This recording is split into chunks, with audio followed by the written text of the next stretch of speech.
Jordy Culotta Show. Wave your hand out there, baby! Shout out to the show. She puts the pinky into the nostril. Man, look at that. Healthy competition, there's nothing like it. Y'all grow up. The line's wrapped around the stadium. Different strengths. I just lost a tooth. It's going to be fun.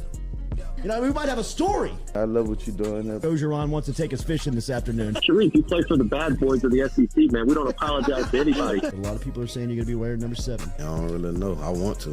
See, look crazy, Bill. Good feet on the old man. Definitely come back to I love.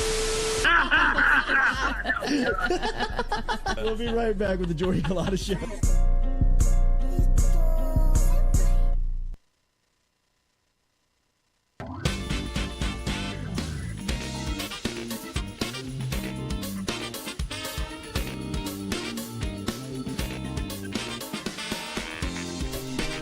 All right, welcome into a Wednesday edition of the Jordy Culotta Show, built by our friends over at RMB Builders. Rhett Bourgeois and his crew over there. Get in touch with them today. Remember, on Instagram or search them online at rmb-builders.com.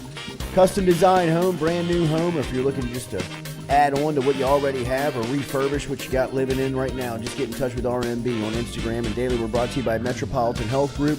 We'll take your phone calls and questions today. At some point, if you got a question, jump inside the chat. We appreciate you being there. Make sure you hit that like button, share button, comment button. And as we say, our phone line brought to you by Metropolitan Health Group. So if you dial us up, we appreciate you being there. 225-229-7741. 225-229-7741 is the phone number to get involved over here on the Jordy Culotta Show, brought to you by RMB Builders. Lloyd is here. We've got Stewie as well.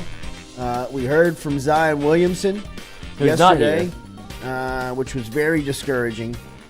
We also got a midweek win to talk about with LSU baseball as the Tigers are going to host Kentucky coming up on Thursday night. So lots to get to here before we get to your questions, comments, and more. So as we always say, Jacques actually is at a funeral this morning. Oh.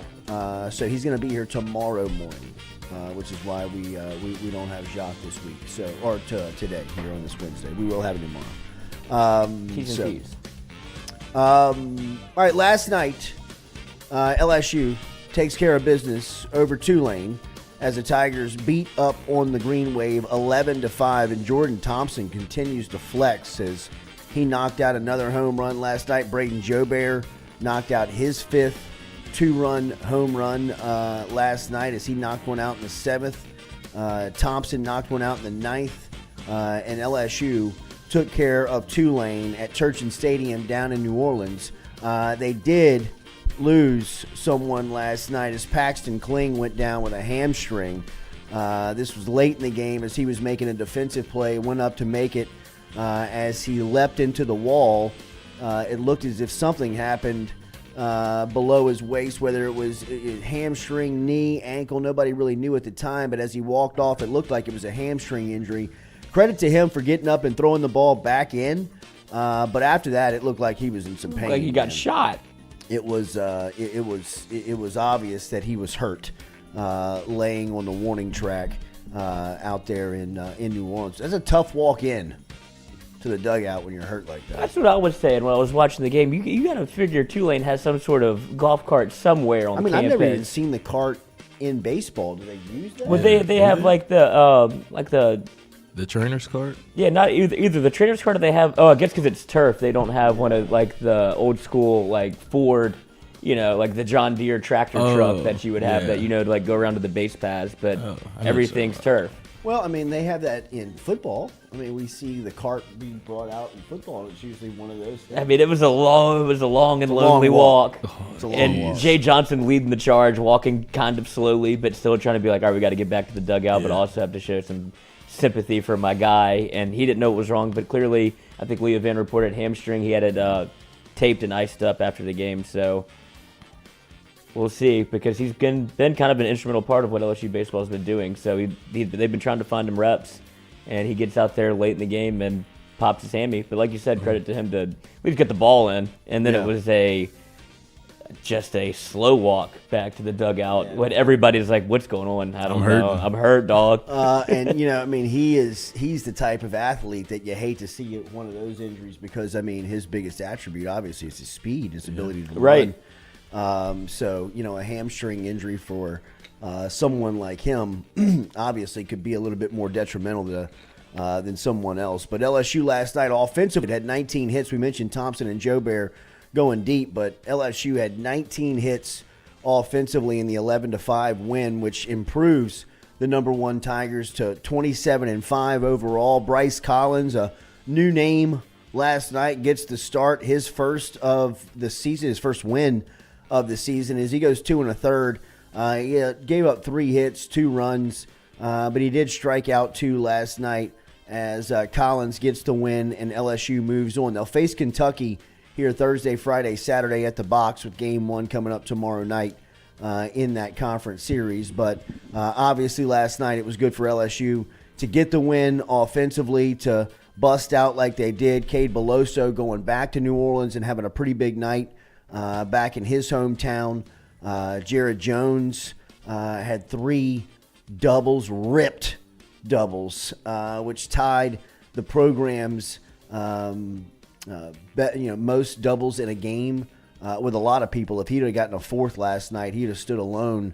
But it was good to see just offensively LSU kind of get it going. Hopefully that can carry over. They just keep taking care of business, man. Yeah. Especially in the midweek. Yeah. Every midweek game you see them put up double-digit runs, and for all that's made of LSU in the midweek from the last, 10 years of people focusing on that, this team has taken care of business every time they step out on a Wednesday. So it's been great to see. You can see the talent. Obviously, they tried to find something. They're still trying to work through, trying to find who their third-day starter will be for, the actual weekend series and conference play. You saw Christian Little get a little run. He gets out of a jam early. But that's the biggest concern if you're an LSU fan is who's going to be that third guy, especially hasn't been Thatcher. And then you see Ty Floyd struggle on, Friday, the second game of the series last week. So that's the only, if there's a cause for concern, that would be on the pitching front, aside from everybody but Paul Skeens. Yeah, it does. It kind of does feel like Skeens is really... that's it. By himself. Yeah, and that's fine. Look, we talked about this on Mic'd Up on Friday. Look, guess who your Friday night guy was last year? It was Mikal Hilliard. Mm-hmm. And now you have Skeens, which is a legitimate ace. And so just get me to Game 1, and we'll figure it out from there, which is pretty much what LSU's been doing because he's been able to carry you almost 6 or 7 innings strong every time he goes out. Yeah. And so he saves the bullpen, and then LSU's been able to try, you're piecing it together. Yeah, piecing it together again, which they proved they could do last year. So that's really the only cause for concern. And then you lose Paxton Kling, which feels like it was that's a legitimate injury. Yeah. He'll be out for a minute. Yeah. Well, and like we said, for someone like him, that's his game.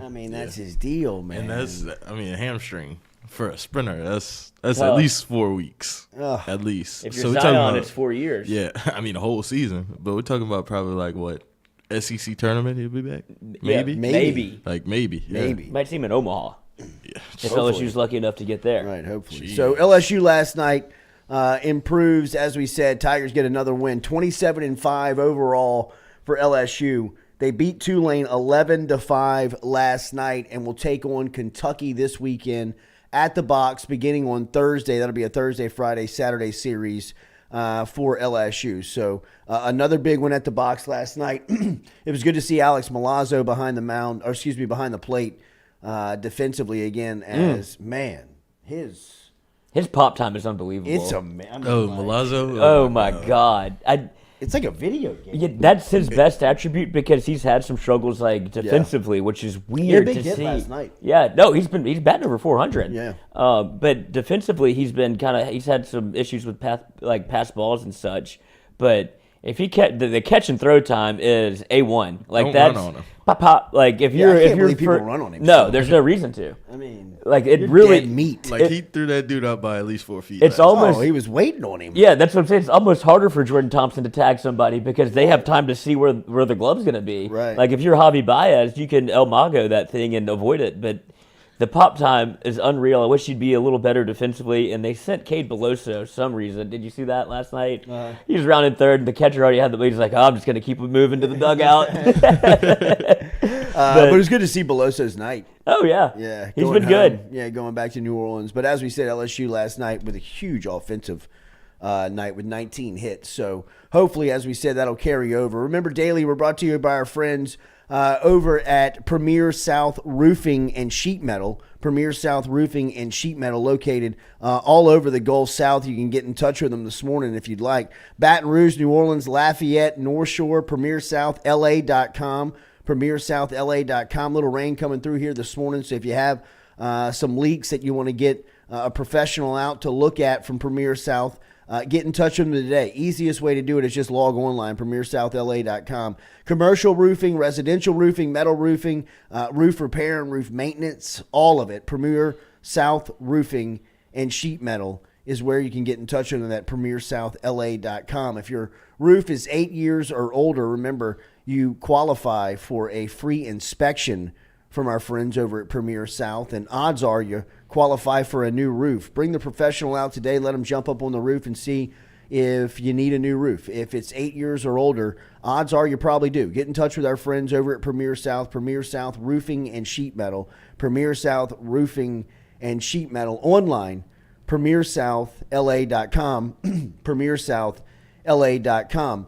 All right, so from Paxton Kling's hamstring injury to Zion Williamson's hamstring injury. Zion was speaking yesterday, and to be honest, I thought that was, that was a very alarming press conference. That was, if you're a New Orleans Pelicans fan, if you were a front office administrator, if you were listening to that, if you were watching that, the first thing that jumped off to me, if you haven't seen it yet, Stewie, can we just bring it up? Just go to the New Orleans Pelicans Twitter account, and they have the full 7.5 minutes that Zion met with the press yesterday. But if you just bring up the image, you don't have to play the sound. The first thing that jumps out, right? I mean, the first thing that you notice here is that Zion's out of shape, and I mean he's not in the shape that he was in the beginning part of the season when he was highly motivated and he was ready to go. But then moreover, on some of the things that he said, I really, and you know, by no means am I comparing these two, but yesterday I caught some Ben Simmons vibes in that press conference with Zion, in the sense of stating, like, physically I'm good. I'm okay. Mentally is where I'm at right now, is what's holding me back. And, you know, I mean, he kind of labeled as not feeling like Zion is the way that he said it. But then, like, the more that people dug in and asked questions, you could sense and get the understanding that it was about his mental health. He had no confidence. He was not really confident that he could move like he did at the beginning of the season, is what he was saying. And if you were just looking at him, it doesn't look like he can move like he was moving around out there at the beginning of the year, because he looks out of shape. And this is, and you know, not much, but we've seen him in shape, right? And whether it's his face, his shoulders, what you're looking at, and I'm not trying to play, you know, Miss America pageant here with Zion Williamson. I'm just saying that it's easy to tell on some athletes who's in shape and who's out of shape, and it's very easy to tell when Zion's in shape. Yeah, there's nobody else physically that adversely that wears it's very it like that. easy to tell that he's out of shape. Yeah. Right? It's easy. It's so that's got to be just like, you talk about the mental struggle that he probably goes through, but just himself, he wears that weight so obviously on. It's like it just goes to all the wrong places. He wears weight really bad. Yeah, it just goes straight to the face. For a 6'8" guy, like, he wears weight horribly. But I guess he shouldn't be in shape. You know, I mean, if you have a hamstring, there's not much he can do. But I think he's been, like, working out. Like, he still has to do, like, rehab workouts, like, stuff to get back Well, on rehab the floor. is. But, I mean, you, as a basketball player, you Tore his still hamstring at the beginning of February. Yeah. tore it? Is it Man, torn? I don't know if he. Because I know at one point he was, like, doing court workouts, like, so they could No, see I if mean, he I'm could saying come like back. it's been a long enough to have he it should be better. rehabbed and be Yeah. back. Right. Right? I mean, with the training and the physical therapists and just the Modern time, medicine? Yeah. the time LeBron's that playing. the time that he has to recoup this thing, and he is still not playing with his team Yeah. in a situation that they're in, like in a or play-in die. game. And he's saying like the hardest part is watching and not being out there. I'm telling you, man, yesterday that was some Ben Simmons stuff. Like, well, then suit up. What do you mean? You know, like at what point does the NBA have to step in here on the load management discussion? It's killing the league. I'm telling you, it will be the death of the NBA. That and their decision to go political, you know, and look, I'm not into talking about politics. Whether you go one way or the other, it doesn't matter. If you say something, you polarize your crowd, you polarize your audience. Why in the world would you do that? Right? Why would you not stay neutral if you're an organization that is entertainment for all of the people, everybody? Why would you say something that sways one way and just cut off half, maybe more of your audience? That, along with their superstars not playing, not being on the floor, feels like it is a issue and a epidemic that the NBA is going to have to address. I mean, it's sucking the life out of the league. I mean, for Zion Williamson, and look, I am an advocate of mental health. I am an advocate of paying attention and making sure that people mentally are in a good place to do their job, right? I mean, I think that in today's world, we've got too many examples of people who are not mentally stable where it doesn't work out, where we need to pay attention to people that need mental help. So I'm all for it. But for Zion Williamson to be laughing and smiling into the cameras with his team playing a do-or-die game and saying openly that I feel fine physically, I'm 100% physically, I feel ready to go. But it's just, I don't feel like Zion. Like, well then, yo, bro, like that's not everybody else's problem. Like, go to work. You know, and I'm not here to discount the mental struggles of Zion Williamson. But I also say if that's the press conference you give under mental strain, it doesn't look like the issues are that robust. You know what I mean? Like, it's going to work and playing basketball doesn't look like it's too much to ask. Forget the price tag. Forget what Gail Benson and the ownership is paying for that to happen. I mean, at what point does the league step in and say, hey, look, these are the rules. If you're not mentally capable of playing, well, you have this at your disposal. You have this that you are allotted as an NBA player that you get access to take care of that. In return, the league expects you to play. And if you don't, this happens. There has to be something that happens to the players where they just don't show up for work, right? I mean, like I've told the story. I know a couple of times. Both times the Golden State Warriors came to New Orleans this season, both times I bought tickets for Jordan and I to go watch Golden State play. Both times, no Steph, no Clay, no Draymond. One time Jordan Poole played, and that was it as far as Golden State went. Like that was their star power one night. For everybody else, They just called it a night, and it was because they played a back-to-back the night before. And I get that that's physically straining on the body, but I mean, come on. I mean, at what point do you say, look, this is your job? You know, I mean, like this is what it's about. I mean, you travel city to city with these, you know, roller coaster ticket prices that are jacked up when certain teams are in town because they know you're buying and will pay more to watch Steph Curry play. Right? And then you get a report at noon, the day of the game, that Steph Curry's a healthy scratch. Well, then, cool. Give me my money back. I mean, because I was buying the ticket to go watch him play. Yeah. But in the new CBA, that's on the docket. That's one of the major things that they have is that they have to play a certain amount of games to be able to be eligible for MVP, Sixth Man of the Year, all of the awards. So at least they're taking a step in the right direction in terms of, I don't know if that's enough. I don't know if people care. It feels almost as if it's too far gone. I mean, like, for the Kawhi Leonards of the world. He started it. Like, I mean, like, does Kawhi ever What team play? is he on? Does he even play? I know. That's what I'm saying. He's on a max deal, and legitimately, I can't. Does he play?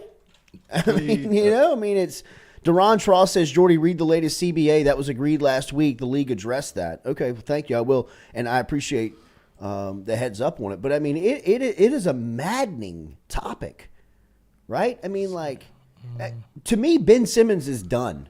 He's played 52 games this year. Kawhi. That's pretty good for Kawhi. 52 out of 83. What's Zion averaging? He's averaging what, 30 games a year? Mm-hmm. I mean, that's 30 games a year. I mean, like, that's ridiculous. And I understand that there's health concerns, but to be in the he didn't even play 30 this year. The situation that he's in now, where he's admittingly, it's not an stating injury. Like, I'm good. He didn't play 30 games this year. How many played did he 29. play? 29 games. He played 24 in 2019, 2020, and then he played 61 last year. Last year, got his contract, and then he sat out all the playoffs. I mean, look, man, my generation of NBA fandom, this was something you couldn't even fathom. I mean, like, you couldn't even fathom turning on the television and guys would not be playing, right? For, I mean, you know, concerns. I mean, my mom would take us to. And I'm not here to debate today's generation of athlete versus it can't be argued that the last generation, they had to deal with stuff that this generation didn't have to deal with. They had access. This generation has access to people like mental health coaches that are on staff now for teams that are addressing these issues. But even with those types of resources, even with those types of accommodations and amenities that they have at their disposal at that level, they still miss a significant amount of time. I mean, like, Ben Simmons is done to me. I mean, he's a former number one pick that has signed 2 max deals. Cool. That is done. The life. Done. Like, I wouldn't trust him if I was an NBA executive to be the 9th guy on my team right now. Wouldn't trust him to be the water boy. I mean, and think about that. And what has pulled him out of the league? I mean, I guess when it's all said and done on Simmons, it would be for the love of the game, and just he didn't love it. He didn't care about it. Zion Williamson told you 5-6 times in a 7-minute press conference yesterday I love basketball. how much he loves basketball, how much he loves the game, how much he wants to get back to playing the game that he loves, how much he wants to just hoop with his guys. Well, it's like, here it is. You got a 1-game scenario for your franchise to be playing in the NBA postseason, and that's the press conference that you get? That's the press conference that you give the day before the game? I love it. I love basketball. I want to get back to playing basketball. I miss basketball. I love basketball. I'm 100% healthy. I just don't feel like myself. You want it served and sliced up to you perfectly every single time to go out there and hoop?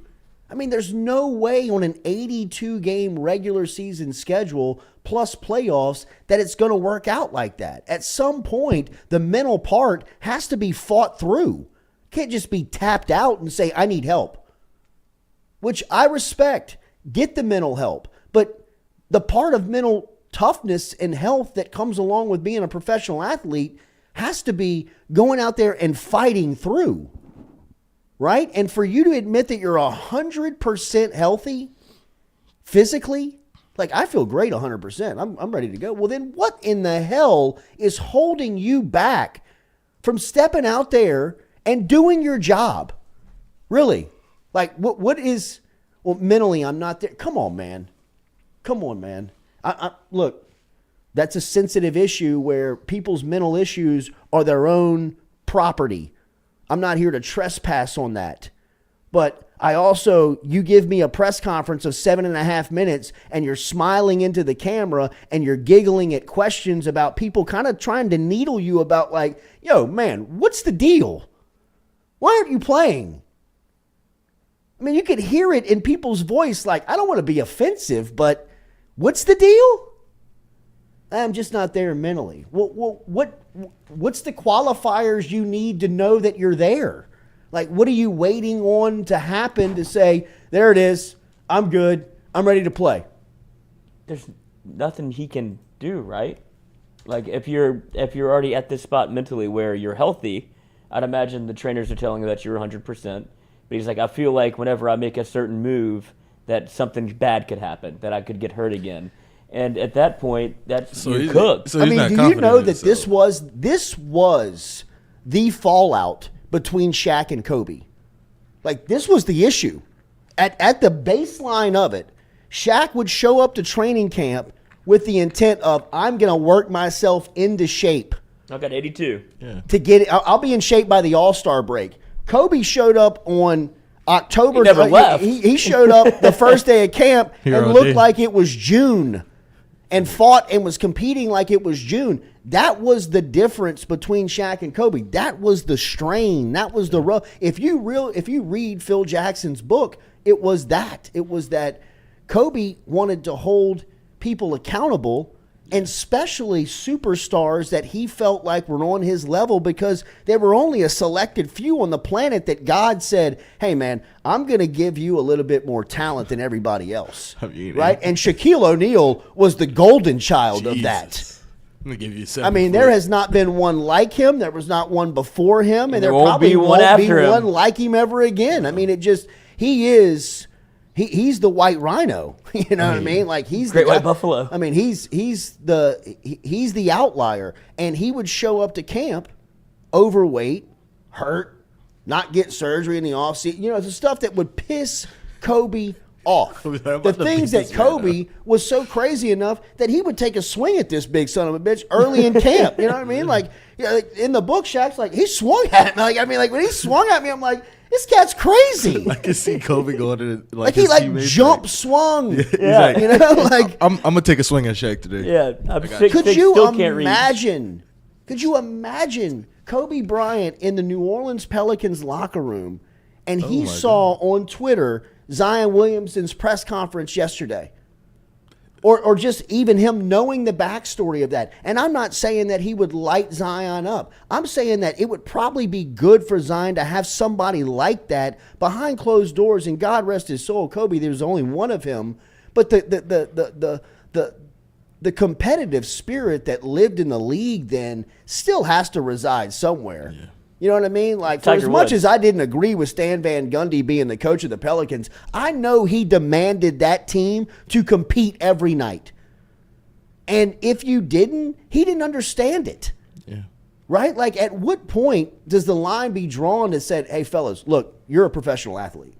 I can't help you with the load management and the mental strain and what you go through off the floor. I mean, all of that stuff is a part of really what comes with all of this. Yeah. You got rich people problems. You know what I mean? Like, you're dealing with a lot of first world issues that not a lot of people are going to feel sorry for. And when you're asking them to play, pay $250 plus for a mediocre ticket, and you want me to pay $1,200 to $1,600 for an elite ticket, and I'm gambling whether or not you're going to show up just because you may not be in a good headspace to do it, you've lost me.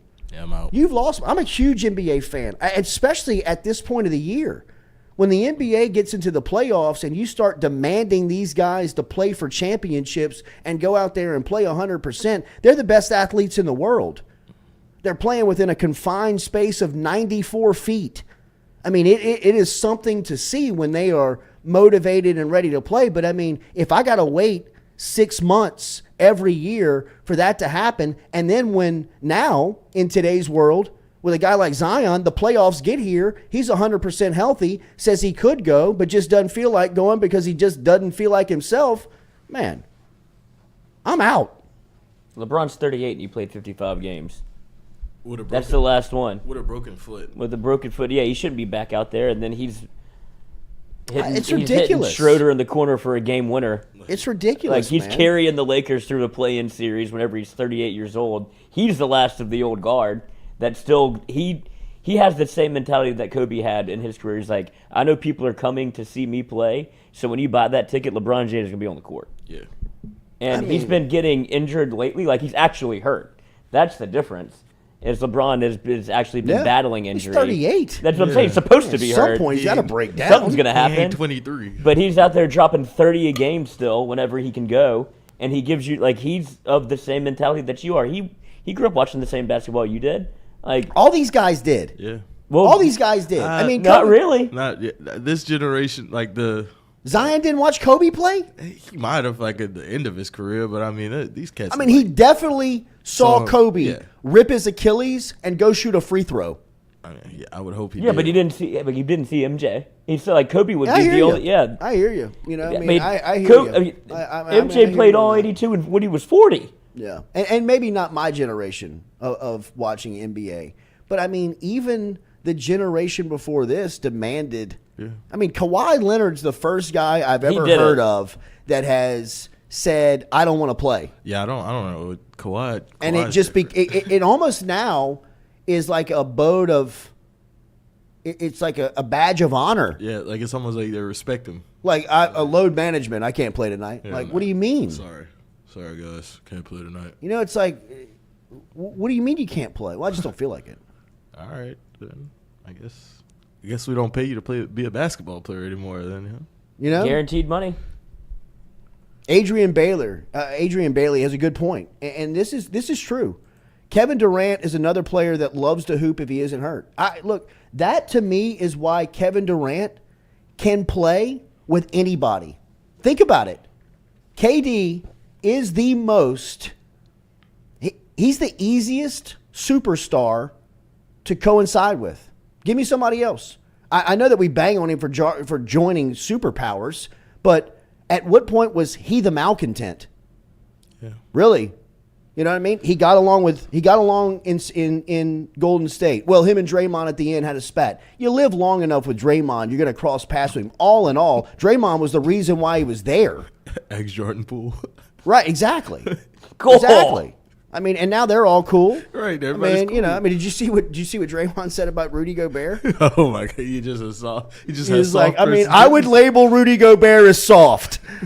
That's what he said on his podcast. But I think, He was like, I actually have a little respect for Rudy for taking up for himself. Probably took a swing. But I mean, think about KD. Big Frenchman. KD has played with him and Steph Curry worked. Him and James Harden worked. Him and Russell Westbrook worked for the majority of the time, and at the end, it started to kind of go fuzzy And a little James bit. Harden. But now, looking back on it, who do you think the problem was? Russ. Russ or KD? Right. Right? I mean- all right. So he's played with Draymond. He's played with Clay. He's played with Kyrie. He's played with Ben Simmons. He's played with Chris Paul. He's James played Harden. with all of Devin Booker. name a superstar that everybody has said that guy's tough to play with.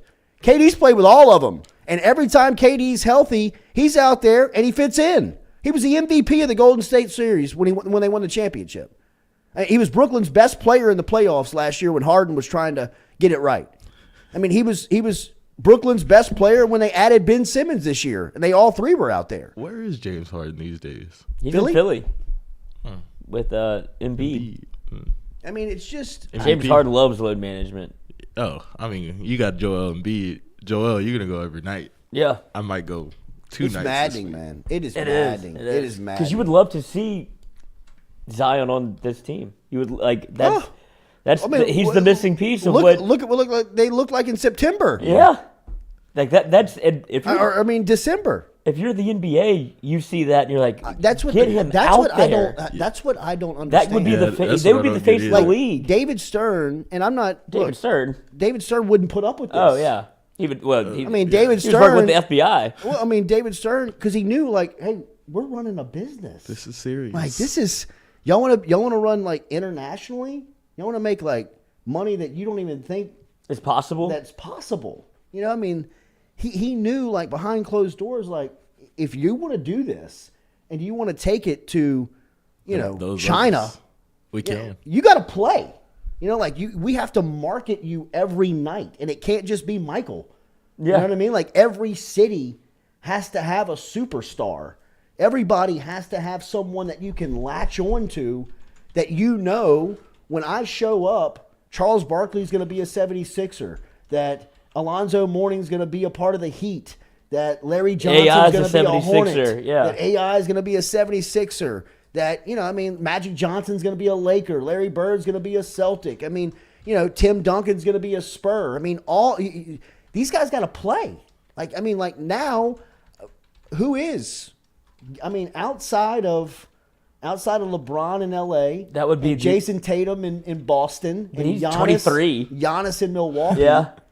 Who are the like faces like your of regional franchise? Yeah. Right. I mean, LaMelo Ball's threatening to leave Charlotte. Lucas Fat. I mean, Trae Young kind of is. Yeah. I mean, it's they have that, but that's what I'm saying. They have the stars, but you don't. The fact that it's even troubling for us to name them, like this is the least I've paid attention to the NBA probably in my entire life. Yeah. Exactly. And I used to watch. Almost I would every watch game. every night. Like gambling, not gambling didn't matter. Like I would just put it on TNT and watch basketball, or put it on ESPN and watch basketball because I wanted to hear Mike Breen. Like the games were good, and now I don't know where anybody is or who plays and who doesn't, and it makes me mad. Just for the fact that I'm losing the entertainment value, and now I'm going to tune in. Like I tuned in last night to watch the Lakers because I knew everybody had to go. Yeah. Like once there's, once you're on the chopping block, that everybody wants to show up, and that's fine. Like baseball does the same thing to an extent, to where you get days off or whatever. But basketball it's a 1 of 82, and then when it used to be Christmas. Okay, let's start playing at Christmas, and now let's start playing in April. It's hard to invest yourself into it whenever you don't know what you're gonna see. I mean, as a kid, I can remember going to Hornets games, and like it would be the Lakers versus the Hornets, and the Hornets were way out of the race, and Kobe was still playing. It LeBron was wasn't an still option. playing. Like Allen Iverson, like I've seen all the superstars from our day and age play, and they were all playing, and the Hornets were awful, like one of the worst teams in the league, and they still show up and play. I mean, I don't get if I'm a Pelican administrator this morning. I'm watching that press conference yesterday with Zion, and I am my stomach hurts. I might make him go, like make him play. Just go out there and give me 15, 20 minutes. See how you feel. It doesn't sound like they can. Yeah, I mean, like Doesn't that's. Well, you can't say you're healthy. That's another part of it. I mean, think about that. That would be like anyone out there, like showing up to the workplace and being like, yo, why aren't you at your cubicle today? And being like, yeah, you know what? I'm feeling it. I could do it. I could do it. But you know what? Mentally, I'm just not the Jordy that they need. Yeah. I can't send that email today. I'm not the Jordy that can send that email. Yeah. I'm not the one that can scan that document. That phone keeps ringing. I can't answer. Mentally, I'm not checked in. You know what I mean? Like you would be like roadblock on the phone calls. Like today. I mean, it would be like old boy in Office Space. Yeah, I got a meeting with the Bobs. Yeah, like I'm not gonna go. Yeah, I'm not gonna do that. I'm not gonna do that today. Just like looking at people, just like this is amazing. Yeah, I mean, like, what do you mean I'm not gonna do it? Like, can't keep getting away with it. I just don't feel like doing it. I'm just not gonna do it. What do you mean? You know, it's like that's what Zion's press conference felt like yesterday. Like, so you're gonna play tomorrow? Like, no, I'm not gonna play. Like, where are you at percentage-wise? What do you mean? 100%? Well, I'm 100%. I could physically, I could do it. Like, But I'm Well, still then- hurting, though. Well, then what's the deal? Like, well, man, mentally, I'm just not the Zion that they need. Like, Scared you to get carpal tunnel. sweet. Can't be like, typing. your bosses bought that? You know what I mean? Like, yeah. Willie You know, Green. like, well, I mean, like, whose decision is it to play? Like, both of ours. Yeah. You know, like they can It's a tell collective me, effort. They can say that they want me to play, but I can say, nah, I don't feel like it. You know what I mean? Like, I'm not going to do it today. I'm not checked in. I'm not really mentally there. Not gonna be able to shoot jumpers. Yeah, It's all in physically, my I feel head. great. You know? Kind of jealous. Same. I wish I could be that rich and just like be like, I'm not gonna do it today. I mean, like, just. I feel okay, but I mean, Like, think of between it- Zion and think Michael if your doctor Thomas. showed up, like you went to the doctor today. You're like, Doc, what's up, man? Like, hey, I'm Nope. not gonna do the appointment today. yeah, Like, not feeling it. what do you mean? Like, well, I'm here, and physically I could. I just mentally I'm not in there. I yeah. just can't do it. Like, all right, well, what am I gonna do now? Like, I don't know. Go up front and pay. They'll figure it out. But we Talk ran to your the- credit card. Yeah. Yeah, talk to the receptionist. She'll get you right. Okay, sweet. Well, what do your bosses think about that? Like, they can't say anything. It's a collective effort. Like, We're all trying not to do a yeah, lot. right. I mean, it's just We all talked about it's it. kind of the way of the world now. I mean, it is. Mental health day. Dude, It's unreal, man. And like I said, I am a mental health advocate. Like, I support mental health for sure. support. You have to. You know, I mean, but at like, some point you can't. but I blame mean, at what point does it become an excuse? Right? Like, I mean, like if you're looking into the camera and laughing about how you feel, and you're telling me how much you love the game, and I just want to get back to doing what I love. I just want to get back to playing basketball. I love the game. Well, sweet. The Go. franchise that's giving you an extension of a max deal is got a 1-game shot to get into the playoffs. They could really use you. that. Z, Maybe you could put your uniform on and play and see if you can't. I could or I couldn't. I could. Yeah, I mean, physically, I could. Mentally, I'm just not there. I mean, it is. 4 years, $44 million, all guaranteed It's for 4 games. man. wait, 4 games? No, I'm just saying that's what it feels like he's played. mean, hey, when he look, played 29 this year. If they wanted to give me a portion of Zion's contract. 4 to go years, play, I 40. would play. That's this is the same battle that the NFL is fighting, right? With the guaranteed contracts, this is what they're scared of. If you guarantee the money, and the NFL is the one sport where it makes the most sense for the contracts to be guaranteed because of the health risk, but they Wait. see the model and they're like, we ain't doing that Yeah. because I mean, I don't. But I feel like football players are a little like they understand. Like well, if I the sit out a NFL game, is scared to death Of to this. to get trapped. yeah, They're scared to death to get trapped by a contract. NBA is yeah, all true. about You know, player the empowerment. NBA feels like they don't do anything Like, but get trapped. I know all the NFL owners. I don't know any NBA owners because I only know the players. Exactly. Like it's like they're so scared. Like, I mean, Ben Simmons. Like, I mean, as soon as that guy started doing that stuff, I mean, like, cut bait. You know, like if he was in the NFL, they'd have been like, "Yo, Ben, sorry to hear about your mental struggles. You might have to go figure that out in Detroit." You know, like, See ya. we're not going to do that on our watch. You know what I mean? We're definitely not going to sign you to a max deal. Hey Ben, enjoy Indy. Yeah, you're not right. playing for the Patriots. I mean, in the same tone, like the Rams with Odell Beckham. I mean, like he was a pretty good fit there. They got scared off. You know what I mean? They were like, I don't you know know. what I mean? I don't want to get trapped. He's a little too You famous. know, I don't for want to get us. trapped. You know, it's like it's and maybe not a good example there, but rarely do you ever see Ezekiel Elliott. You know, look at the Dallas Cowboys. The Dallas Cowboys, Ezekiel Elliott. Those are married teams. If Ezekiel Elliott was playing for the Dallas Mavericks, he'd die at the Dallas Mavericks. Yeah. They would let him get to. He's 80 there, right? I mean, they just it would be if he's a Cowboy, they cut him. You know, they're like, sorry. Next you know, I one mean, up. we owe you $16 million. Not going to happen. I mean, it's not going to happen. I mean, the NBA just bites it and cuts the check. You're gonna pay Tony Pollard $16 million that we owed you. yeah. See Right. you, And the whole time they're saying, you know, and we know you're not going to play in the NBA. Like, as they're signing, like, I saw where Dallas is trying to work out a long-term deal with Kyrie. Like, what are you looking at? It doesn't work. You're going to get trapped by this guy again? I mean, the franchise player can't stand him. Your team is totally blown up. It's just like the NBA, the business of the NBA.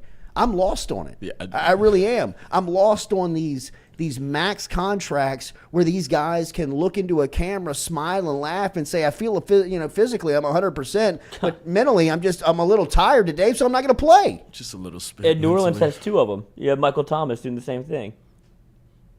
It's maddening, man. Mikey T's been in the gym, bro. I mean, I'm tired of that's seeing that one shit. player in the NFL that has trapped their team. franchise, yeah.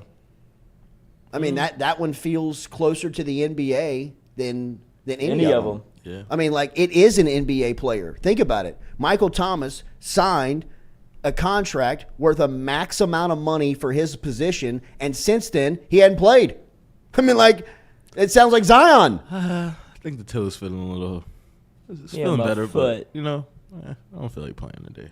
LSU baseball is good though. Paxton Kling is actually hurt. You never know. He might have just. No, that thing popped. He might have just. Coach. He was writhing on the ground. I thought he got shot.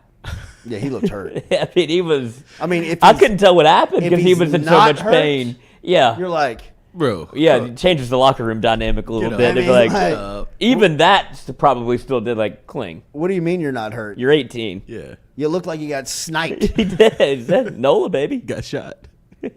Could have been a sniper. But we'll see.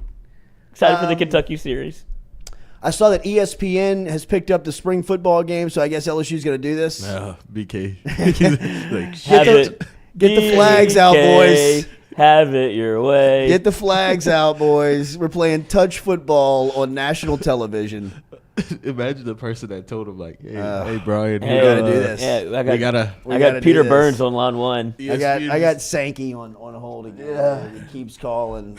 So y'all gonna? We gotta give Send him a him date and through. a time, dude. He's not taking no for an answer. He's gonna look at the weather report and be like, "When's it gonna rain?" Because that's the lot. day we're playing. A lot. I mean, how many people are gonna go to that? It's the opposite well, I of mean, Alabama. I think he's going to try and discourage people from going. Yeah, he clearly is. He said Yeah. they. Nobody's playing. yeah, this is gonna be horrible. We might have to move it indoors. Bunch of That's freshmen. the move. That's the play. That's what I'm saying. They're gonna look at the weather report, and be like, a little lightning. You know what? We're going to shut it off to the public, and we'll bring the cameras in. You guys catch individuals, and after that, we'll just shut it down. Yeah, I'll go home. Nobody will be dressed out. It's the opposite of what Alabama does. Oh, man. Oh. The running of the Gumps. Oh yeah, I ain't that 90,000. We got to do this thing right. Well, and they got a quarterback competition. What's the most embarrassing day for an Alabama fan? Is it fan Every day? day? Well, no. Is it fan day? Yeah. Would probably be the one. Yeah, I'd go or, fan day. Or the guy Like that shows spring up game. to SEC media days, Yeah, that's where you're like you're going there to see 3 people, like and you're that guy that wears the ring hat, Yeah, that and he guy. just wants to, and he showed up during COVID, whatever they told him not to, Yeah. and he was still out there just Nick, Coach Saban, Coach Saban. like brother, you got to have something else to do. Nope. I love This is Alabama it. football. I mean, it's right next to the house Like now. he probably has a room like this, just Alabama football stuff. yeah. Oh, It's- dude. Jesus, I'm scared to go to Alabama fans' house. Like A true. Oh my, Alabama fan. double wide. You know what I mean? Like the one that like shoots his brother-in-law after a loss. Yes, that happened last year. Absolutely. I mean, it happens every year. I mean, Imagine getting to that police point. report out of Hoover. Bama loses to LSU. 2 white males. Got Domestic abuse ended in gunshot. shotgun. One rushed to the hospital in critical condition. Blood The other was alcohol found with level. his shirt ripped. Had to shoot my damn brother over this damn game. Blood alcohol level of 3.12. A washed Derrick Henry jersey. Mark Ingram, Yeah. Oh, Trent Richardson. Mark Barron, like going deep in the bag. I mean, they got players. But that is, I mean, LSU isn't that far off, but at least we're not in the news like that. No, they're not close to that. No, that's what I'm saying. You're not. There's no They're not sticking close. fingers in my booty hole. Like I mean, there's Alabama fans are like Next old level. LSU baseball fans. Yes. Almost like they're in the same class. Yes. like just nutso. You should have seen Tiger droppings when they were losing to Tulane by 1, and like it's the first inning. Like give them. We got 8 more to play. Fire Jay Johnson. Oh my God! Just immediate. I mean, like, they always want to pitch this little boy, but he can't pitch. I don't know what Jay Johnson's doing. He can't throw that ball. Blake Money again. Money, man. I don't know what happened. Baseball. Fake ace. Mental, bro. Yeah. Baseball will get you. Now, baseball is a sport. Where even like, Christian Little too. I know they got to get that figured out because he looked so good early on. He did, but it was all out of conference. And now that you're doing the same, I mean, he did get out of a jam last night, so good to see. And it's hard for the way that they're trying to figure out the pitching staff. It's hard for anybody to kind of settle into a little bit of a groove because you only get 1 inning, 2 innings. Like same thing with Thatcher Hurd. They're trying to almost ease him back into it, when mentally they know that he's probably not ready to be the Sunday guy that they wanted him to be after an injury. But, brother, we got to get this thing figured out because it kind of hinges on you. Yeah. Or Christian Little. It hinges on one of you guys that and need that's one. The deal. You just need one. Yeah. You just need one. Because we got one. Well, you got a dog. I mean, you got the dude. Yeah, that's going to go 7. Absolutely. I mean, and strikeout. You got as 12 strikeouts. You got as close to a guaranteed of a W. As anybody in the country exists in baseball. Yep. So you just need one more. I mean, like you need Mikhail Hilliard. Yeah. I mean, like honestly, really, like you don't need somebody to Thatcher step Hurd up can just be, go. Just go throw me 6 and give up 3, especially with the offense that LSU has. So Floyd's not the guy. Ty Floyd struggled last week. That's what I'm saying. Like it's obviously pitching. You're not going to win every game because you have.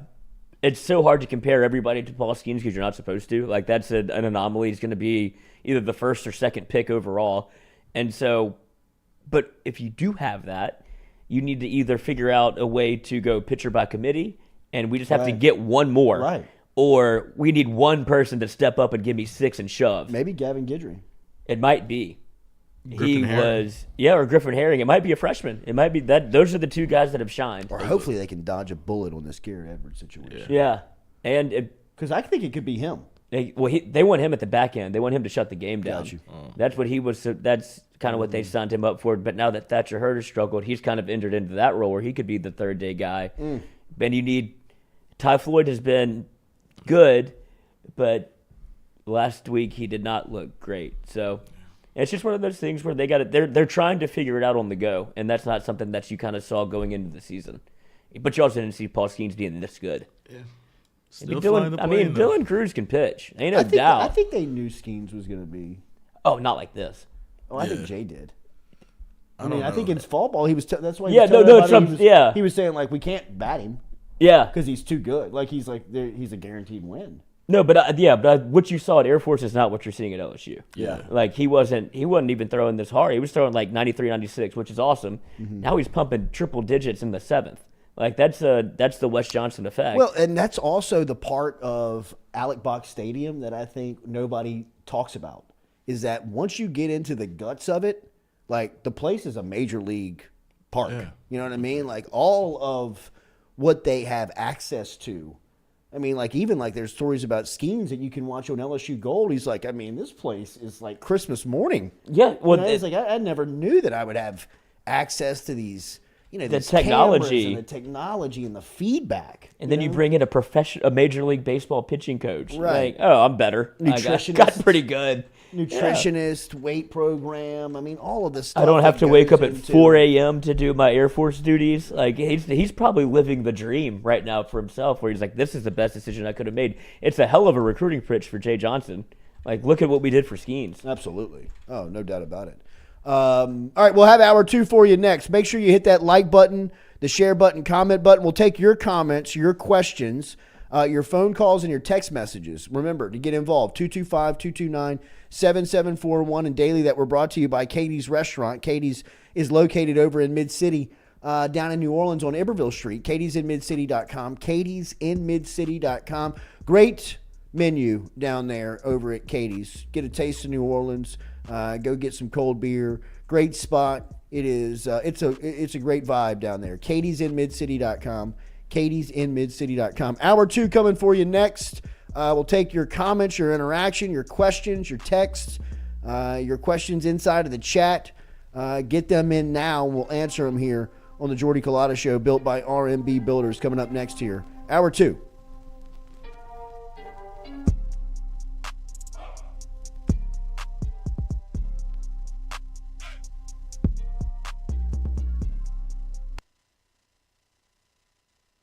Hey Baton Rouge, when traveling through Natchez, Mississippi, whether you need to fill up your vehicle or your belly, stop by Go-Mart and On The Go Deli.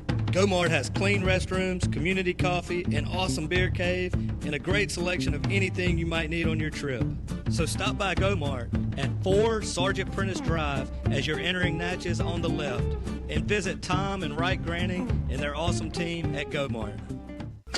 Are you looking for sound financial advice? Then get in touch with Daniel Newman of Edward Jones. You can call him today at 225-261-8262 or email him daniel.newman@edwardjones.com. If you're planning for retirement, saving for college for children or grandchildren, or just looking for sound investment opportunities, get in touch with Daniel today, 225-261-8262, located on Magnolia Square Drive in Central. Daniel Newman of Edward Jones.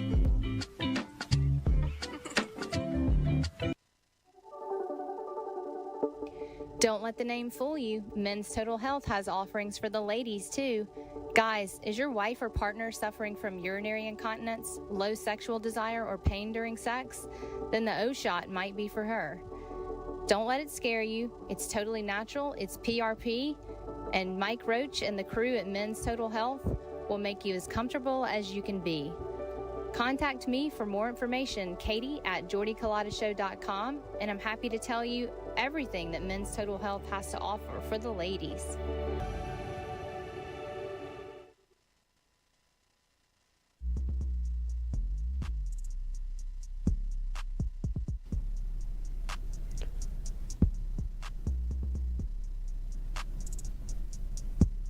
Fourier Insurance Agency, established in 1946, locally can help you with any of your home, auto, commercial, contractors, life and health insurance today. Give them a call, 225-383-0682, or log online to FourierAgency.com.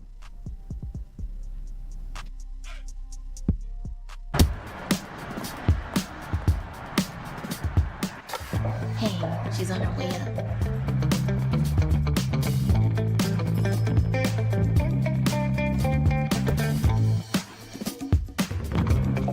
Hey, G, I got you something. Hey, Coach. What do you think? Is this too much? If you look good, you play good. All right, then. Let's get it done.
Welcome back to the Jordy Culotta Show here on It's a this hell of a Wednesday.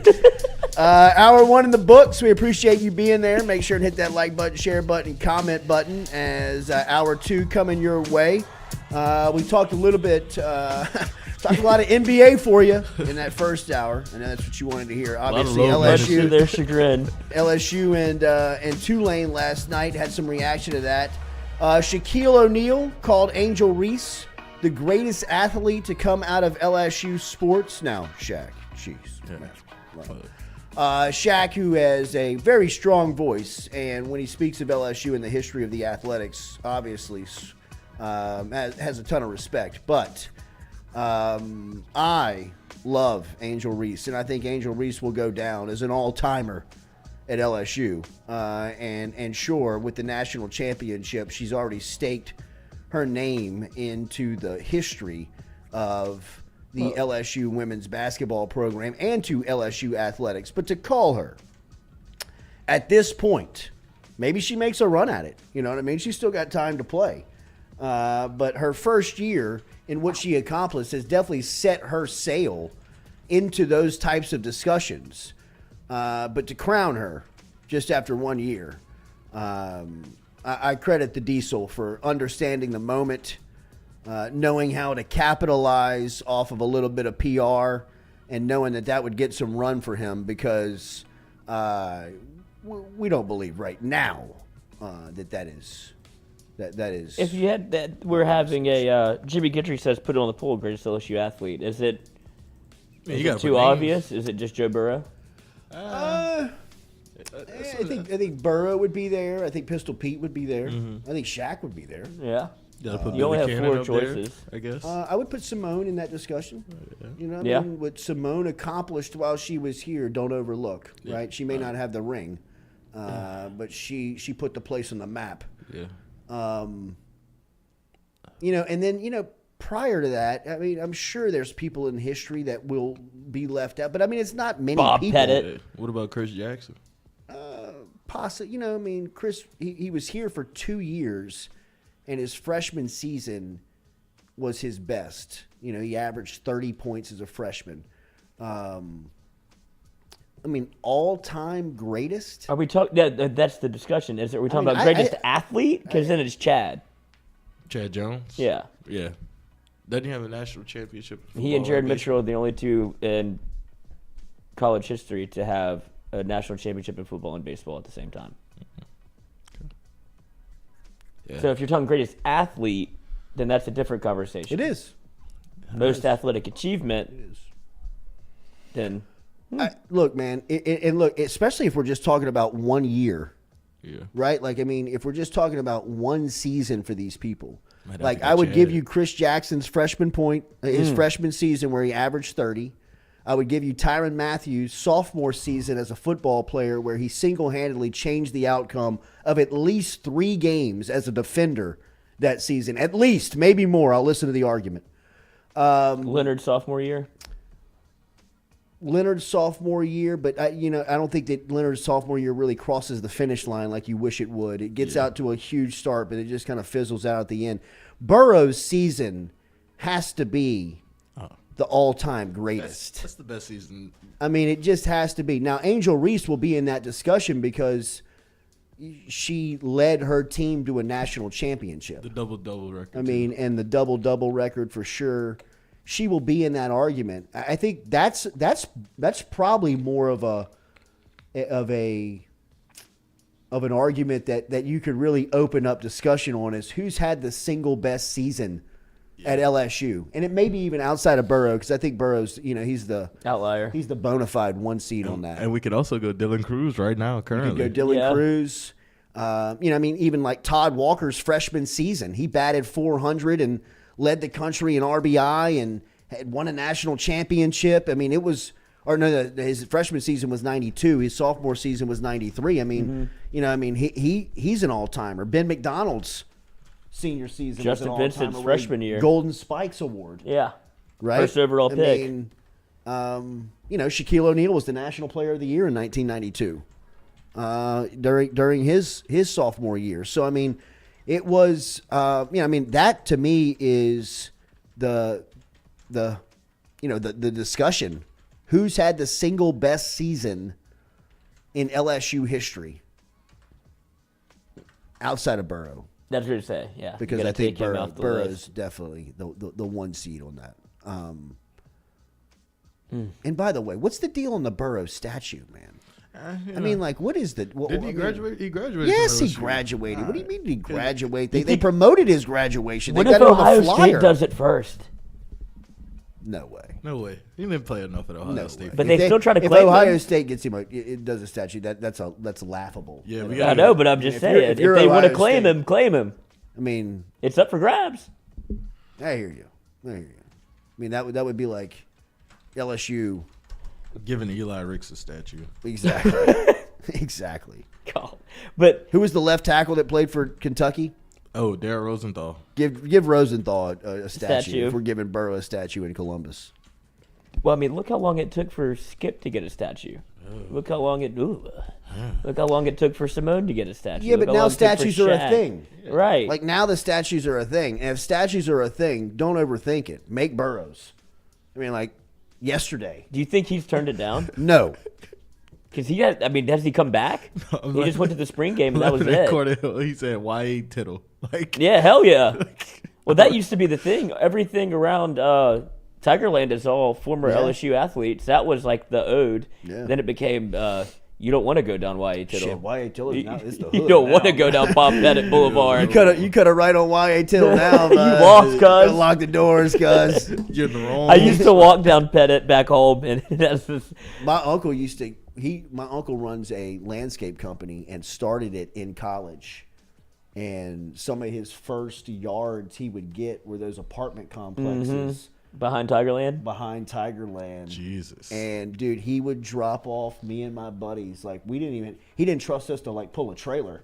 He would just drop us off with the equipment and be like, I'll be back in 3 hours. Don't let this get Had stolen. this place cut and weed eated and, like, get the blower out. Y'all want to work fast. Yeah, right. And I mean, like, even back then, this is like early 90s. Yeah. Where you're, like, peeking over your shoulder. Now, it's the straight-up hood. Oh. I mean, they got shootouts. Yeah, I mean, that's like, it was bad whenever I was in college, and I would walk down at 2 a.m. after Tigerland and just start trying to make friends. It's a lot of yellow tape back there. Oh, yeah. Oh, God. How you doing, cuz? I don't even know if the cops go back there anymore. They do sometimes, but they I ain't. When they do, it's like 20 of them. Right. SWAT. It ain't one of them. No, I'm with you, man. But yeah, to me, that's the discussion. Who's had the single best season in LSU athletics history? And again, look, my time period runs up to about Chris Jackson, Todd Walker. I mean, like the early 90s. I mean, like Ben McDonald, late 80s. I mean, maybe I can get a couple out of there, but pre that, like the Tommy Casanova talk, I don't know. I didn't see it. I see the numbers, and it was obviously great. He was fantastic. And talking to Mike Anderson a little bit, I mean, he was, he was obviously kind of like the Tyrann Mathieu of that time. I mean, it's kind of how he described him, where he could just change the game real quick.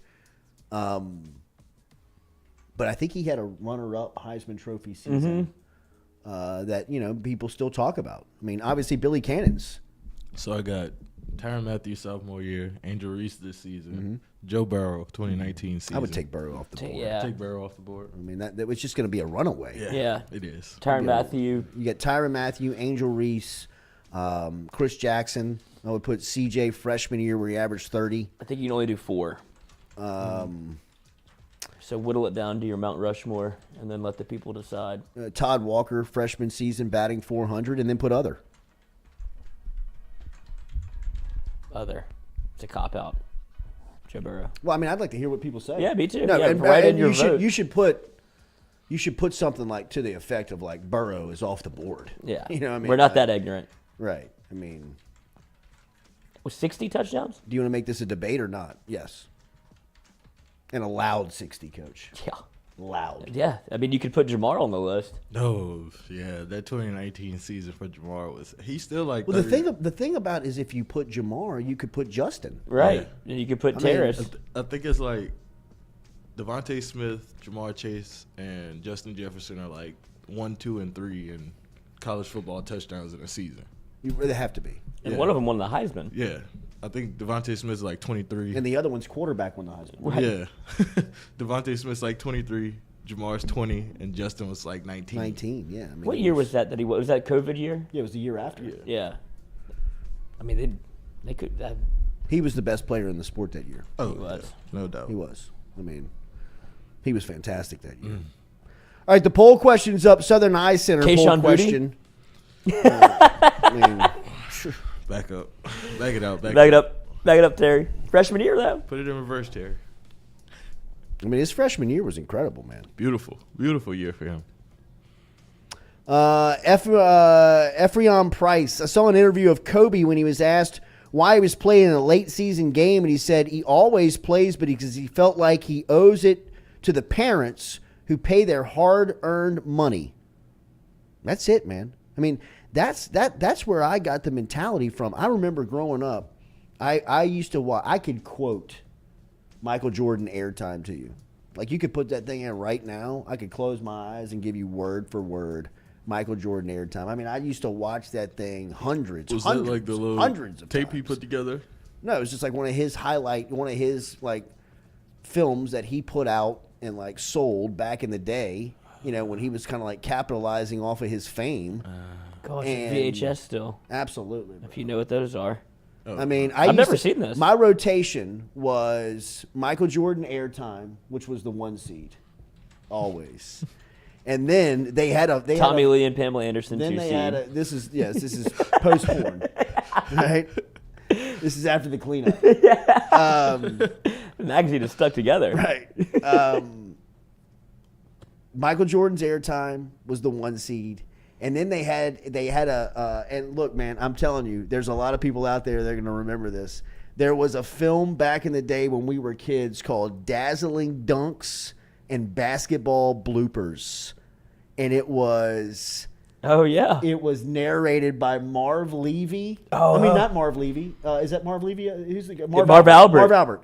Marv Albert. Got a little And people like was, Marvin this Albert. was pre, like, he got caught, like doing the being a weird little- shit. yeah. You know what I mean? Like, and it was also with the general manager of the Utah Jazz, Frank Layden. Layden. And Frank look at it. Layden. Dazzling dunks and basketball. As soon as I'm you typed it in, telling it popped up, I'm dude. telling you, Lloyd, it's an all-timer, bro. If you care about the 1980s NBA, it is such a great ode to that. It's it free on YouTube. It's got all of the dunk contests, and it ended with like the Something about equestrian. the Jordan kind of like the first free throw line, which I believe was in Dallas when he did it first. With the threes on in the chain or No, the rubber band around his neck? no, not that one. When he had like when he had those on, but the red ones. Yeah, with the rubber, but he had like a rubber band around his neck. Did he? Yeah. Oh, no. He had the chain. He had that tight gold this wasn't- chain. This one, Oh. young. This one is. This I one, wish he never would've This lost one when that he was thing. It was rocking the fire. cradle. I know. Fire. That's what. That's the look. That's his Yeah. swag. That's his swag. But Michael Jordan says So I ate the pizza. on airtime. He says that they're like, why do you get so dressed up? Like what? Like every time, you know, like what's the deal? Like why do you wear a suit everywhere? And he's like, who knows if it's the first time somebody sees me? And I always know what a first impression means. And they asked him, why do you play every night? And he said, I owe it to the people out there that support us that I got to show up and I got to give them a show every night. And that's where that's where this mentality comes from. That's why it's so difficult to see just load management. Like load management. Get the hell out of here with load management. What is load management? I mean, go play, man.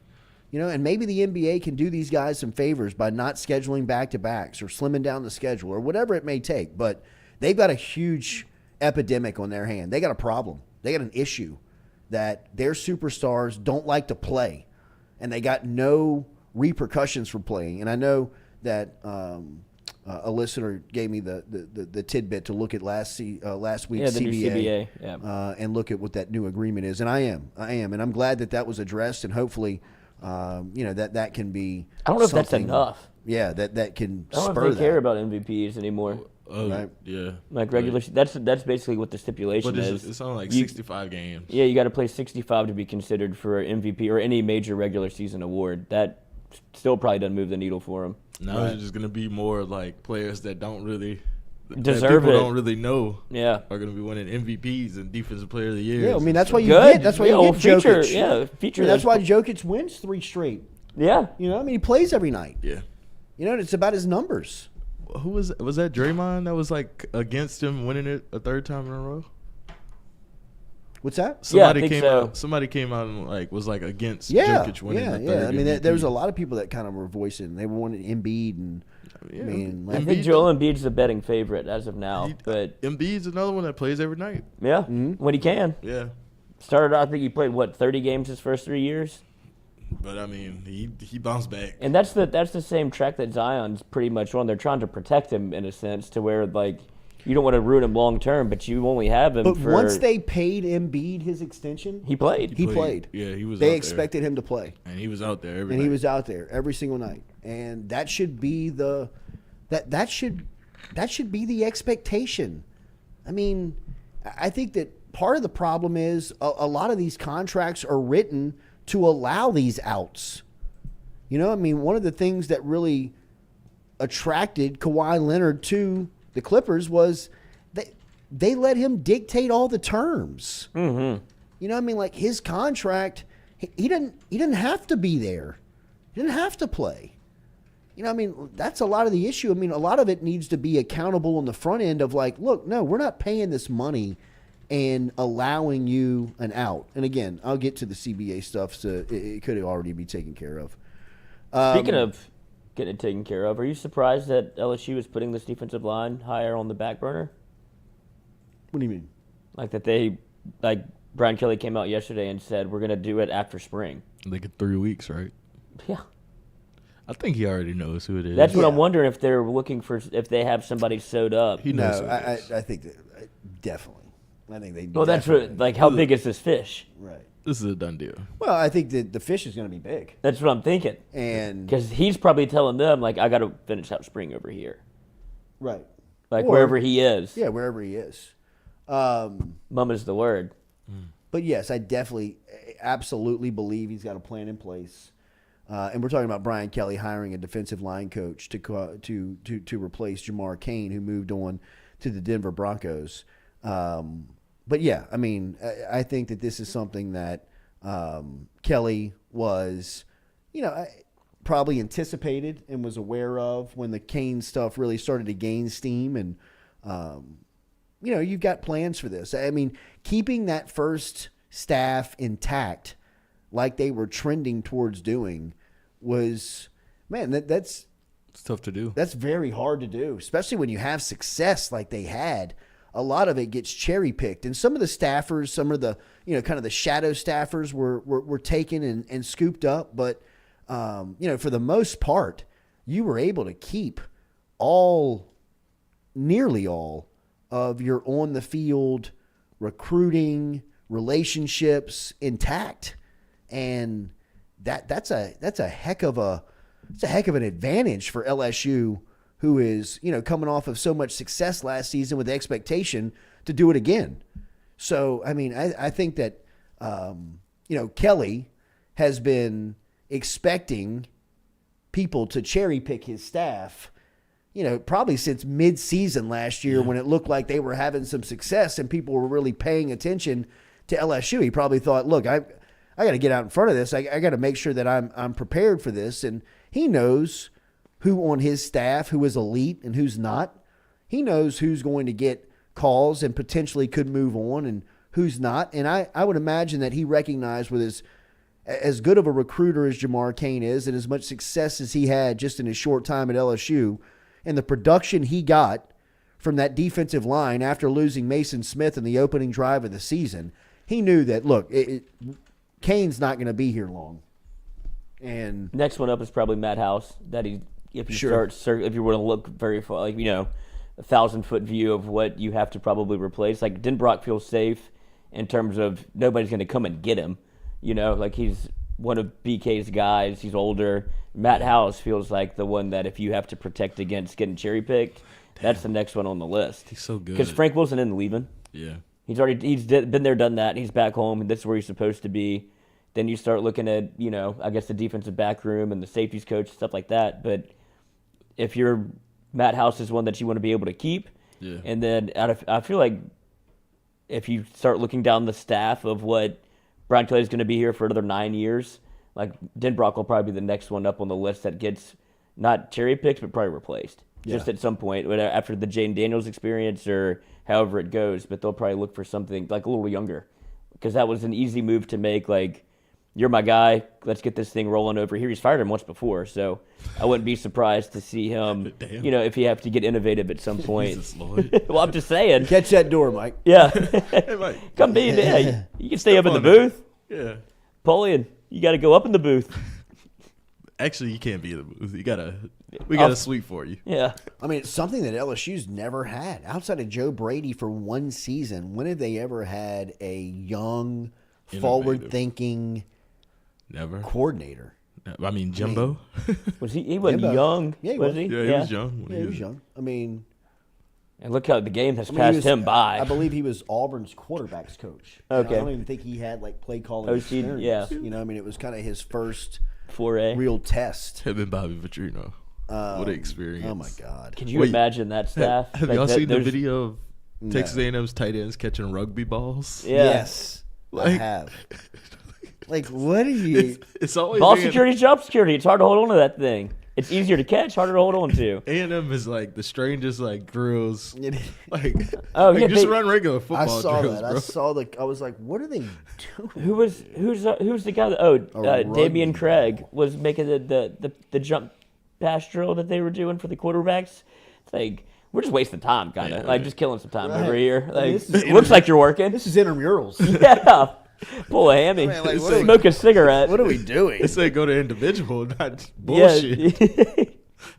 He's never been a quarterback's coach in his life. Well, this is what we did with the wide receivers. Wasn't he the quarterback at Auburn? But he was a wide receivers Receiver coach coach, yeah. and he's a recruiting guy and a fight on the field guy. Mm-hmm. Big fight on the field guy. Big Damian Craig guy. Hunter Fournette, what do you think Joe Sloan's being trained up for? It's a good point. Sloan could be the Yeah. next in line. It's a good point. Joe Sloan is, he's done a lot of good things. I know that he's gotten a lot of trust around that building. I mean, a lot of people know that he's a real one. And it's gonna hit different him going into recruiting Yeah. offensive coordinator at LSU for sure. Yeah. As and coming off of the quarterbacks coach. Yeah. I mean, I think that he's building a little bit of a reputation and building a resume here in the SEC of, Jane Daniels is on his resume last season. You know, I mean, the quarterback coming up this year in the development of that position will be on his watch. I mean, that's something that he'll get credit for. So, I mean, that's much more of a powerful message when you go into somebody's living room. Yeah. And you can Was he OC at Tech? Yeah. He's got to be salivating. Yeah. Oh, my God. I mean, Colin Hurley. Jesus. Oh, wow. He's just Colin Hurley. I'm salivating. the same. Colin Hurley, he's got some Mahomes vibes to him. I mean, Mahomes? Yeah. you don't want to say, you know what I mean? Like that's the gold standard. Yeah. And you don't want to just say that out loud. But I see what That you're saying. 7-on-7 throw he 'Cause, made yeah, was unbelievable. I was watching just the OT7 7-on-7 from their YouTube, and they were all over Colin Hurley. They were like, this kid It's is must just, watch. he's the throws he makes are just ridiculous. they're just unfair. and he makes all of them. And how just 16? naturally strong His arm he is. is. Yeah. I mean, some of the got the positions that his body is in that he throws the ball, it's just not supposed to happen. Like rolling left, I'm gonna throw it right 60. I mean, He's flicking just it.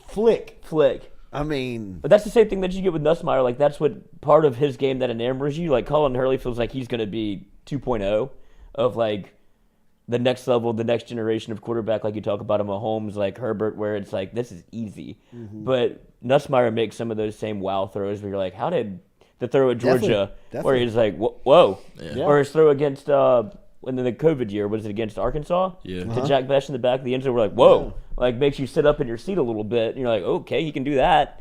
And so I can see why, and especially if you're Sloan, you can have him for a year.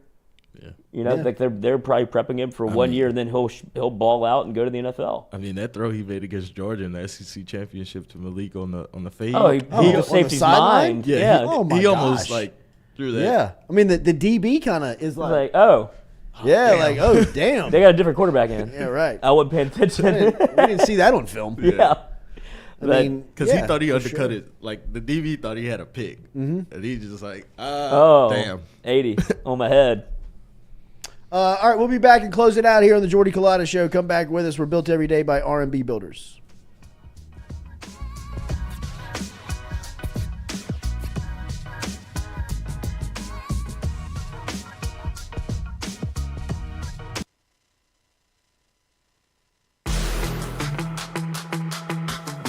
Donaldsonville Glass and Body, the trusted name in frame, body, and automotive paint repair since 1977. They have served their customers for over 45 years. You can find them online at dgbauto.com or stop in and see them Railroad Avenue and Division Street out in Donaldsonville, Louisiana. Look, they can help you with your insurance claims. They can make the repair process as stress-free as possible. I'm speaking from experience here. I've got numerous windshields, body repair, all done by Kenny and the crew over at Donaldsonville Glass and Body. They are, without question, the most well-equipped shop in the area. Stop in and see them today. Shop them online, dgbauto.com, or stop in and see the crew over in Division Street in Donaldsonville, Louisiana. Donaldsonville Glass and Body.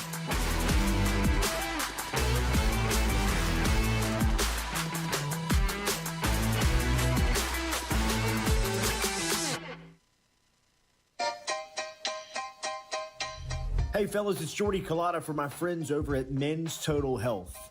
Guys, do you suffer from fatigue, decreased libido, erectile dysfunction, weight gain or loss of muscle mass, signs of depression, anxiety, hair loss, mental fog, general loss of interest? Then you might be suffering from low testosterone. Go see my friend Mike Roach and his great team over at Men's Total Health, over in Metairie at menstotalhealth.net online. And stop in and see how they can change your life today. A simple shot and some knowledge from Mike Roach can get you back up, moving with your energy, get your sex drive back, build your muscle mass, make you feel young again. All online, menstotalhealth.net.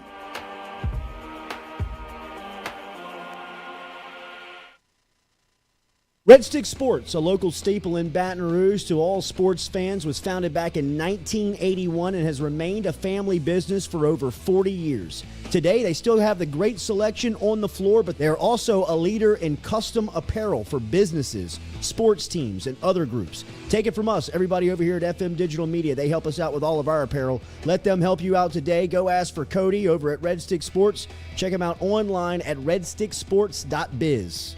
The Jordy Culotta Show is brought to you by A-Bears Lawn Maintenance. Commercial or residential, A-Bears Lawn Maintenance is ready to work. A-Bears can tackle all your homeowners association requirements. Call Blake at 225-485-8022.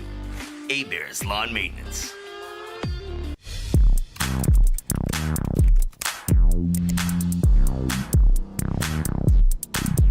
Get Gordon and get it done. Get Gordon and get it done.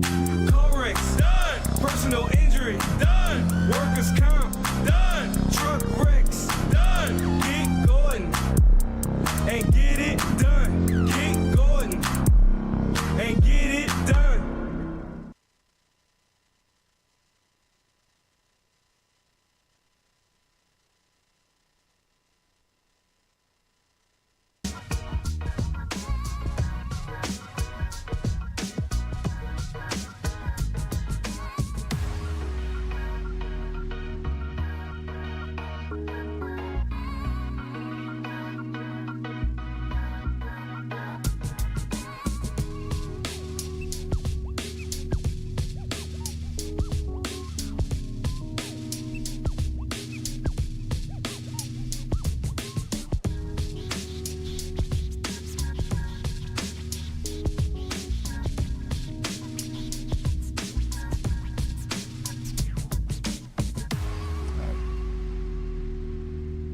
Here to the Jordy Culotta Show live here on this Wednesday morning. Taking your questions. Stu, you got anything? Any text messages? The phone on? Yeah. One text message. Let's see this. What happened? Segment's gone to hell. Mailbag. I don't know who this is from. Cordell said he sent a text. Let's see if we got a name here. Oh, this is Hunter Fournette. I think. Don't quote me on this. Mailbag. Did the umpires in college baseball this year all come together and agree to suck? Probably not this year. It probably happened 50 years ago. I think, honestly, if you want like a real answer, I think the level of pitching has gotten up so drastically that they can't keep up with the game. Game's too fast. Yeah. Game's too fast for him because you watch the South Carolina series, that man had no feel for the strike zone, and it's like Skeens is out there pumping 101, and this guy's like, I've never seen this before. Blue, I know I'm like a ball off the plate, but I'm getting that. But every you week. like as an umpire, you need to I don't care if your zone is bad, just establish what the strike zone is. You can't be given and taken away. Let me know what it is. If it's a ball out, make it a ball out every time. But he was just like, strike. I don't know. And, bro, right. Trey Morgan was about to get ejected because he's like, you don't know the strike zone. I do. And that's as a hitter, that's so frustrating. And the way that South Carolina was pitching, they were nibbling inside until they would just get a call. Mm-hmm. And it's like, all right, that's 3 strikes. Like I can't.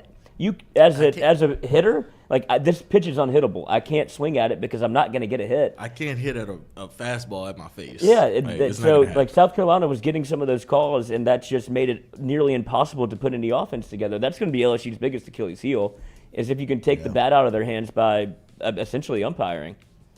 And don't get it twisted. Alex Box does the same thing to umpires, where they get on you and they start breathing down your neck, and you're like, it's fucking strike. Jesus. These people are right here. I hear old leather lungs back there. K-Lady's walking back and forth. It's tough.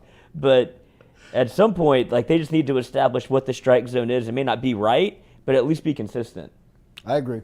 And look, man, it's tough because odds are that guy was at the YMCA earlier in the week. You know what I mean? It's third game of the day. I mean, that cat who was, he made it personal earlier this year when he was. We watched it. Somebody interviewed him on their podcast, and he explained the whole story. He said he was scared for his life. Yeah, he's the people from what school was this?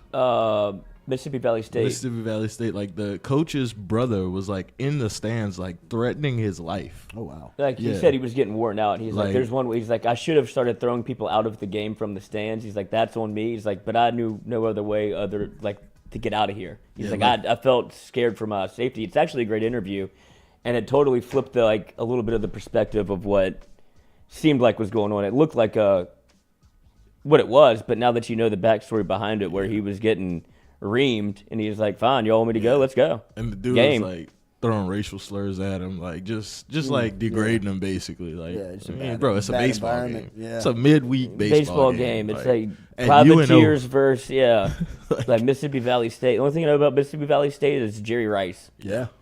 And so Willie Totten. Yeah, it's not that serious. Yeah. Just let me call my game. There we go. I don't know who that is. Answer. Have a take, don't suck. What's your name? Where you calling from? What's that? I'm calling from Detroit. Ooh. This Sean from Detroit. That's our guy.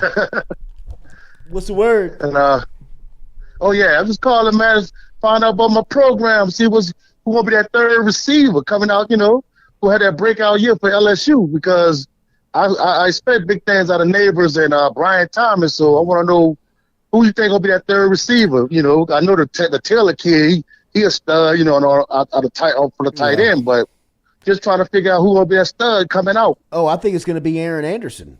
I think it's going to be the transfer from Alabama, who is the Louisiana kid that is coming home, who was once an LSU commit. And after a up and down freshman season at Alabama, where he experienced a little bit of injury, now back here at LSU. He's out.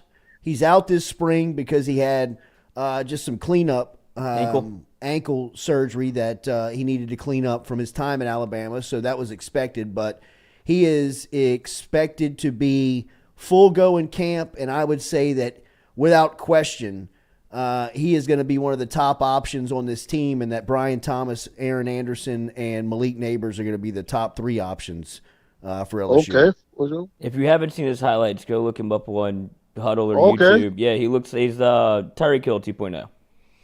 So what about that boy Denver Harris, man? Did he get his mind right from the transfer from Texas A&M? You think he's going to be ready to go? He's good. I mean, because he was dealing with 18-year-old issues. You know what I mean? Yeah, that's true. It wasn't like he was out there setting the world on fire. He was just doing some stuff that you need a little bit of guidance on and say, hey, look, man, this isn't smart. Let's quit doing this. Let's knock that stuff off. And all that stuff's been cleaned up. And one of the things that I know in speaking to Denver's family that they have been really impressed with and, really excited that it wasn't just recruiting. It's that it's going on while he's there. It's just the accountability. The LSU football program holds its players accountable. It gives it gives the players the ability to be as good as they want to be. It also gives them the ability to get in as much trouble as they want, and if they do, there's repercussions. So if Harris he's got to walk the line just like Aaron Anderson has to walk the line, just like Jaden Daniels has to walk the line. I mean, everybody has to stay accountable, and if you don't, the program, the team, it kind of takes care of itself now. So, he's in a great spot. And I got one last thing. Okay, I got to give you some love, man. I wasn't really caring for the Scott Woodward hire. And I'm not gonna lie, I was a Orgeron guy. I know you got history with this guy. So I don't want you to go down that road, but being real. But he was good for that championship year, fluke, whatever. No doubt. He was heading. He was what we needed at that time. That's right. Now my man did get a midlife crisis at the wrong time, and lost his mind. Too much money. You know what I'm saying? Too much money was thrown at that Bayou boy. That's right. And they give him, he could have gave him a little more rope, a little more leg. You have to get it right, but that's either here or there. I'm with the Brian Kelly hire because I'm from I'm from New Orleans, but I live in Detroit, so I know about Brian Kelly, who's at Central Michigan. And I'm telling you, when them skis get down there, we're going to be unstoppable. For real. For real. Well, I'm telling you, I'm not coming on no racist tip, just being real. They're built for that position. If you think about it, this summer, when them skis get down there, we're going to feed them too. We're going to be on and popping. That's right. But Scott Woodward has becoming a good hire because Kim Mulkey, man, I don't know. I wanted to call you. And you was right on. You was also right about what you said about the take with the girls kind of going at it. That's sportsmanship.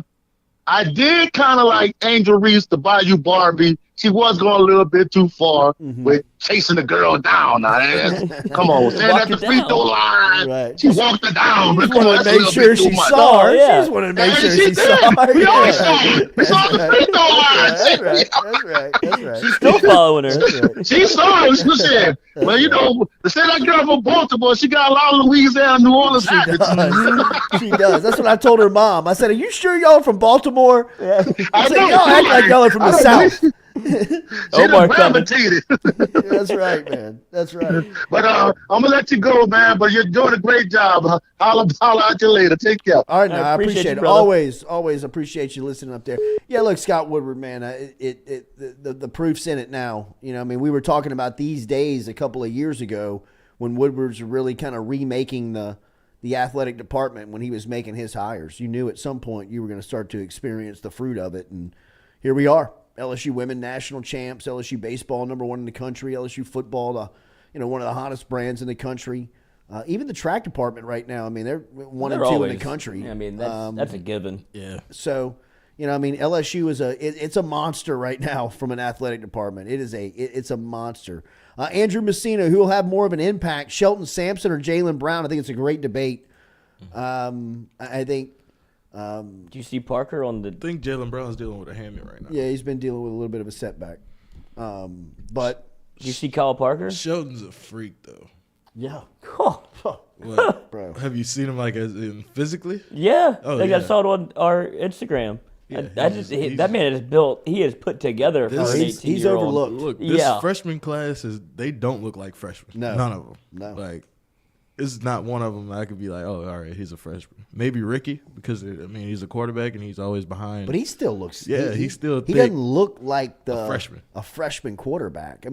Usually a freshman quarterback has like string bean arms. Yeah, Miles Brennan. Yeah, absolutely. Oh my mean, goodness. like the pants don't fit. You know what I mean? Like you can't even grip his ass. Like, the jersey's too big. He's happy to be here. There's no meat. You know what I mean? Like He's wearing like a tight fit shirt. It's not even tight. yeah, right. It's like not even. You can't even. That grip Under him. Armour's loose. Right. Like I got half sleeves on. They look They're like not hugging the loose arms. sleeves. But I mean, I didn't know that he looked. I didn't know Kyle Parker looked like that. Yeah. Like he fills out the LSU uniform already. He has a nice thick bottom. And he was moving 190. He looked all of 200. The future of the wide receivers as well. Jesus. I mean, Shelton didn't Kai even make it to Preene. campus. Samson's campus not even yet. here yet. Like, Yeah, Kai Preene as well. Wait, what? Where's Catholic? Catholic high. We got to get that rule changed. Yeah, you gotta nip that in the bud. Good luck. Think you're more important than LSU? Yeah, right. Actually, kind of. Yeah, that's right.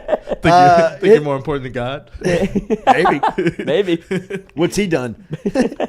Scott Wilburn's your God. Hit that like button, share button, comment button if you don't mind. We appreciate you being here as always.